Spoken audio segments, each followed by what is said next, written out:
Hello, welcome back to another episode of From Prison to the Streets. I'm Eric. I did 11 years in prison and I talk about prison stuff. In today's episode, we're going to be talking about the Wichita Sniper, Mikey Souls, or as he is also known as the Holiday Inn Sniper. This is my brother Kevin. He also did a bunch of time, over 20 years Yeah. altogether. And he was actually cellies with Michael Souls for a little while. So we're going to talk about that. Be sure to like and subscribe, and here we go. As we're getting started here, I should say, you didn't live with him for a real long time, did you? About a week. Yeah. And Mikey's not a particularly exciting person in prison. He's normal to an extent as far as, being an inmate goes. But I'll let Kevin talk to you more about that.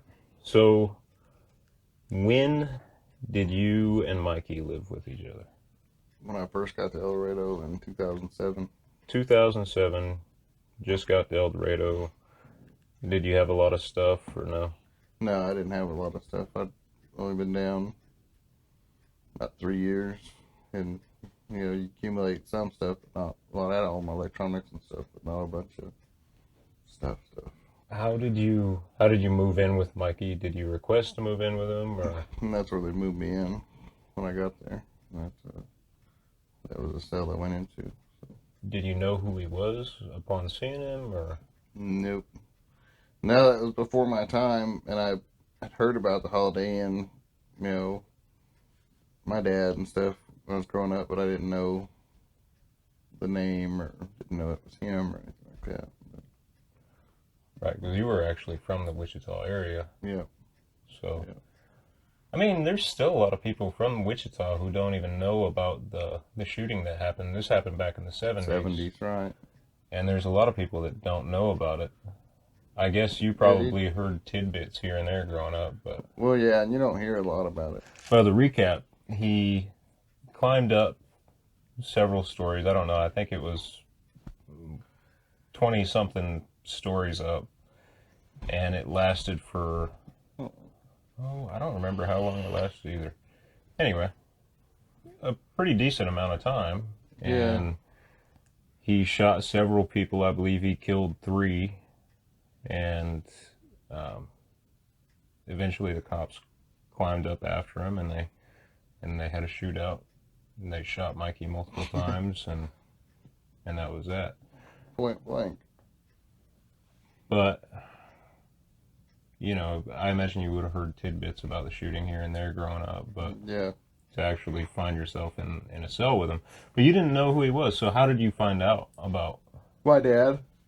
When I was talking to him on the phone, I was talking about Marcelli, and I said the name, and he was like, "You know who that is?" Marcelli. I mean, and but he told me who he was.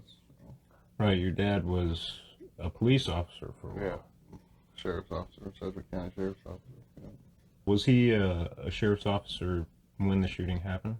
Yeah, yeah, So he probably remembered it quite well. yeah, yeah. That's well within the city limits, but I'm sure everybody responded back then. I don't know. I don't think he was on duty or anything like that. He never said anyway. I'm sure he would have said. Tell me about living with him. What was he like as far as He was cellies like go? super polite, good silly, kind of weird, but you know what? Everybody has their quirks, I guess, but not any bad way.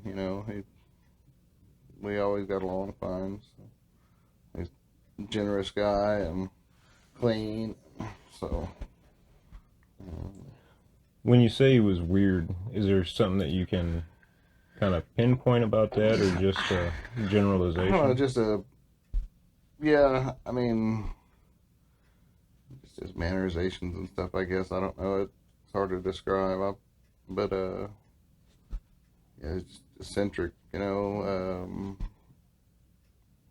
Goofy. But you said he was generous. What do you mean by that? Well, like coffee and stuff like that. He got money from random people, and he used it to buy coffee and stuff like that. So he'd get upset actually if I'd buy coffee, and like, I like to pay my own way. Right. He helped you out with coffee. Was he generous with his food as well, or? Yeah, we cooked together a couple times. So when you were living with each other, did he have a job or? No, no, he was medical lay-in, and medical lay-in if uh, mental health issue or medical health issue, you can't work. You're deemed you're not able to work or can't work or whatever, then they lay you in and you get like 45 cents a day. Right. Now, some people who haven't been in prison might think that's kind of crazy that you get paid to not do anything, but you have to buy your own hygiene items. You have to buy all that stuff if you're not indigent. And indigent, I believe, is what, like $12? Yeah, Is it $12. $12 Yeah, a less than month? $12 a month. Yeah. Yeah, if you make less than $12 a month, you're indigent. But if you make more than that, which you usually get more than that on most jobs or like a medical lay-in or something like that, or I Well, think after you get your if you have level. your level and you're on lay-in pay, you'll make more than $12 a month. But you got to buy shampoo, you got to buy soap, deodorant, and all that stuff is expensive in prison. So it doesn't really go that far. He was a medical lay-in, so I imagine he was in the cell quite a bit. A lot, yeah. Yeah, he didn't really go out to the day room and hang out. He didn't go to call outs. He didn't, he went to So chow. when he wasn't going to chow, how did he spend his time in the cell? Watch TV. That's about it. Later on, watch TV. So he had a TV in it. So Yeah. a lot of people watching this might not understand that, but you can actually have electronics in your cell. Yep. At the time in Kansas, the prisons had a level system where if you stayed out of trouble for X amount of time, you'd get your level 2, which allowed you to order electronics like a TV, radio, MP3 player, etc. Well, at the time, I guess they didn't have MP3 players yet. Those came a little No. bit later, Yeah. but And again, at extremely inflated prices. right. 15-inch TV, $250. Yeah. Yeah. Yeah, I had one of those. I ended up buying one of the expensive ones. So he's medical lay-in. He watches a lot of TV. Did you guys have a lot of conversation when you were in the cell together? Not really. I mean, he wasn't a real talkative person. And I wasn't in the cell a whole lot, but we talked some, but not extraordinary amount. Did he ever talk much about his case or anything like that? No, he never said why he did it or whatever. He just, if he made parole type statements. So was he clean? Yeah, yeah, he was real clean, and he had a way he wanted the cell cleaned and stuff. So he, in fact, was just that he'd clean, and plus again, I didn't have much stuff. He had a lot of stuff. So Gotcha. Was he OCD? yeah, yeah. I had stuff had to be clean. He'd pour a cup of coffee out of the hot pot and he'd wipe the desk down. It's just like not even spill nothing, but just Right. wipe the desk down. In my experience, guys who have done a lot of time kind of get like that with their cell. They don't have a lot of control over their environment, so they'll Right. Well, focus in on what they can control, and part of that is keeping your cell clean and orderly. yeah. Well, there's so much, nastiness in prison, MRSA and stuff like that. That's true, and little things that you wouldn't even think about, like wearing your shower shoes to shower. Oh, I mean, you don't know what's on the floor of that shower. You don't even want to think about it. And then you wear those same shower shoes into your cell, and now all that's on your floor, yeah. But you gotta wear your shower shoes to the shower. Oh, yeah, absolutely. I wouldn't walk in that thing There was barefoot. a kid in Sedgwick County walked in, showered barefoot, and everybody hollered at him, and he started using his shower shoes. But at one time, he had MRSA on the bottom of both feet, eating holes in the bottom of his feet, and he was in a wheelchair for a while because his feet were so swelled up he couldn't, like. Of course, Sedgwick County had MRSA in a dorm, and 50 guys in that dorm, and they didn't isolate him or nothing. They just left him in the dorm with the rest of us. That's crazy. Yeah. That's crazy. Yeah. But getting back to Mikey, I mean, had you not heard from your father who he was, would you have thought that he was any different than anyone else? I mean, in terms of violence or just his nature? Well, I mean, just from the comments that he made from a little bit about, tidbits, I guess, of what happened in the plans on parole, I would have got an idea of at least the kind of crime. I mean, right.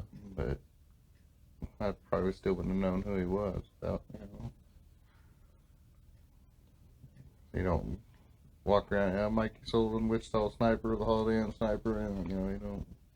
Right. He's a very reserved person. Yeah.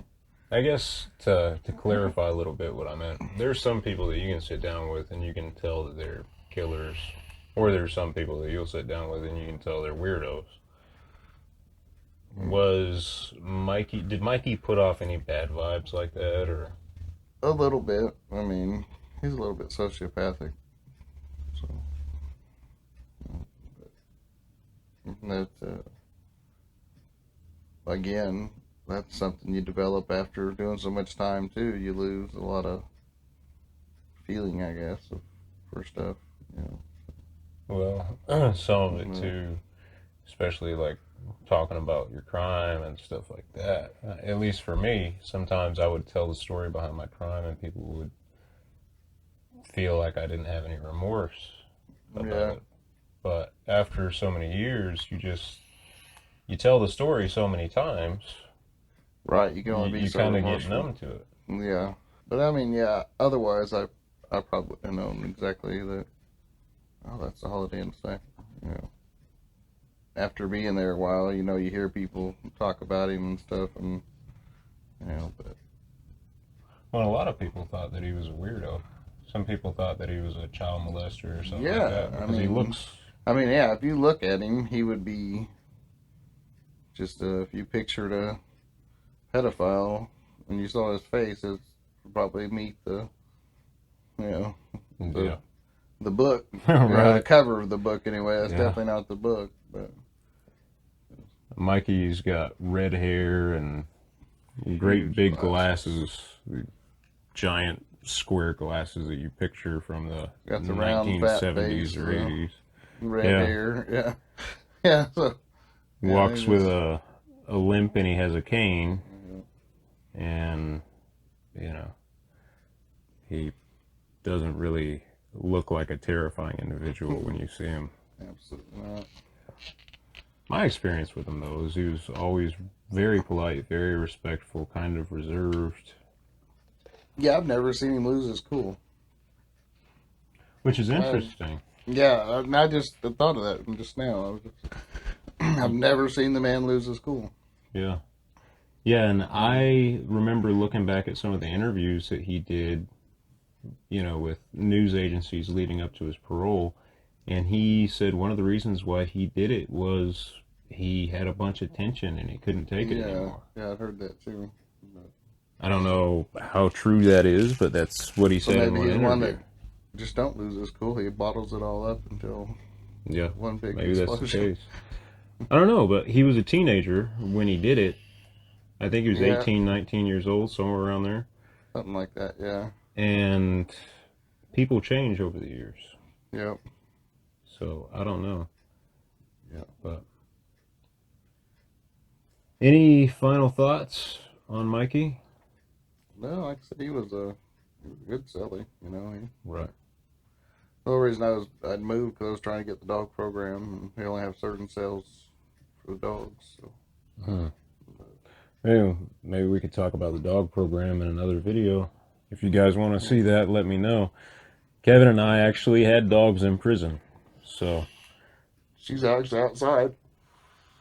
She's actually outside right now. yeah, we have the same dog that we had Yeah. while we were in prison out in the backyard right now. So, if you guys are interested in seeing a video on that, let us know. But this has been another episode of From Prison to the Streets. This was kind of a little short talk about Mikey Souls, the Wichita Sniper, or the Holiday Inn Sniper, whoever you want to call him. But thank you for watching, and we will see y'all later. Right, right,